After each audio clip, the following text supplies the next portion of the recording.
그 유명한 사회학자이고 정신분석학자인 그 미국 에리히 프롬의 저서인데요. 자기를 위한 인간, 이거를 지난 시간에 이어서 일부 발췌해서 읽어드리겠습니다. 저는 그 통일인문학과 박사과정 공부 중인 이명림입니다.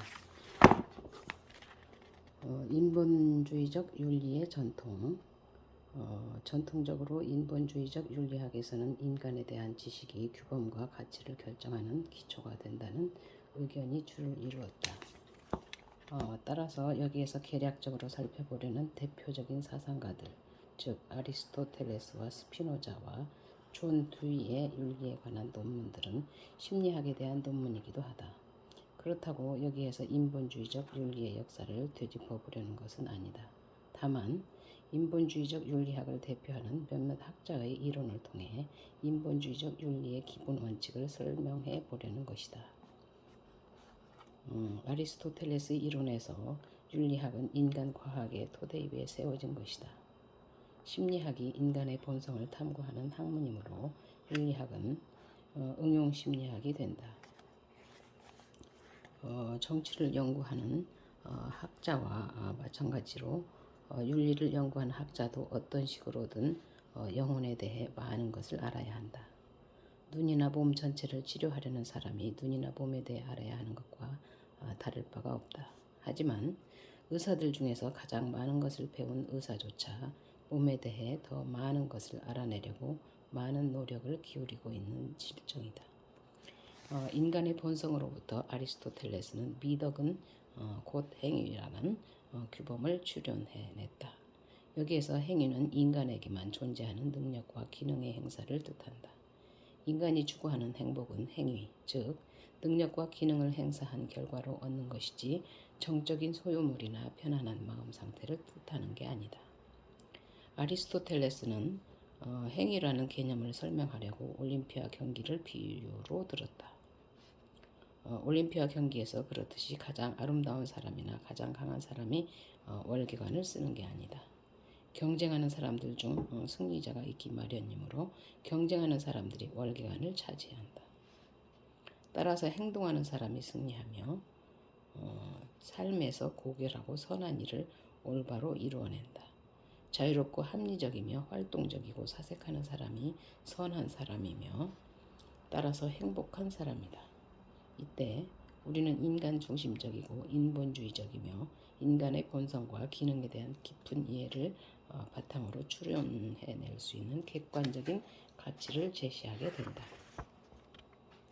아리스토텔레스와 마찬가지로 스피노자도 인간의 고유한 기능에 대해 연구했다.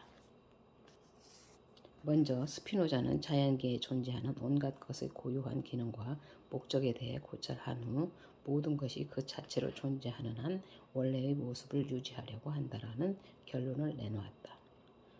인간은 그 기능과 목적에서 다른 생명체와 조금도 다를 바가 없어 자신을 보호하고 자신의 존재를 유지하려고 한다.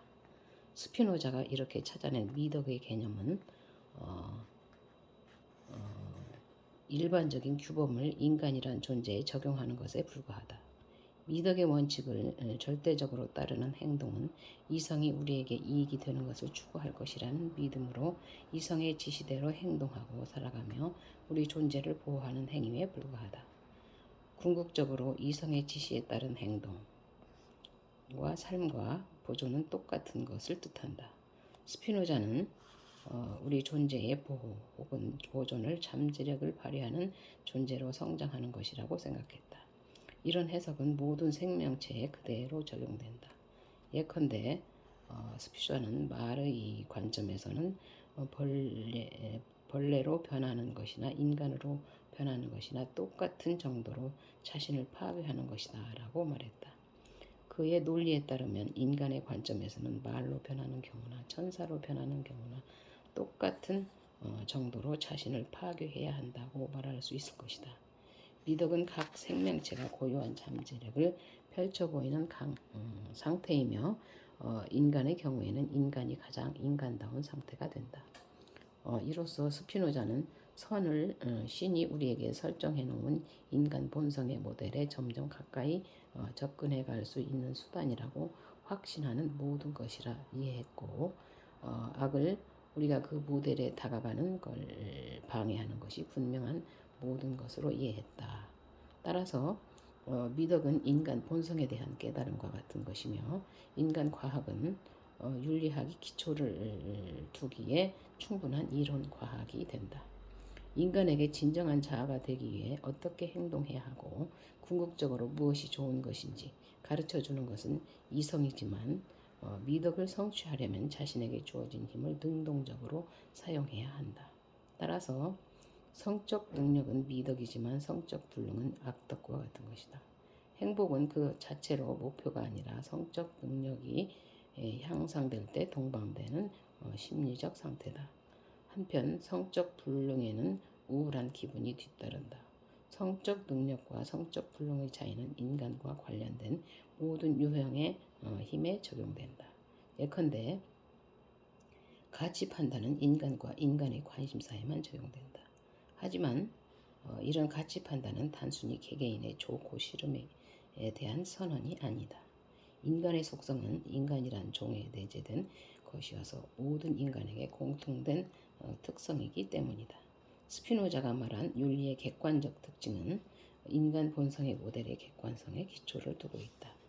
그의 주장에 따르면 인간 본성은 개인적으로 많은 편차를 보이지만 본질적으로는 모든 인간이 똑같기 때문이다.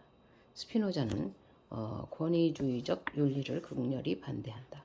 그의 이론에서 인간은 그 자체로 목적인 존재이지 인간을 초월하는 권위체를 위한 수단이 아니다.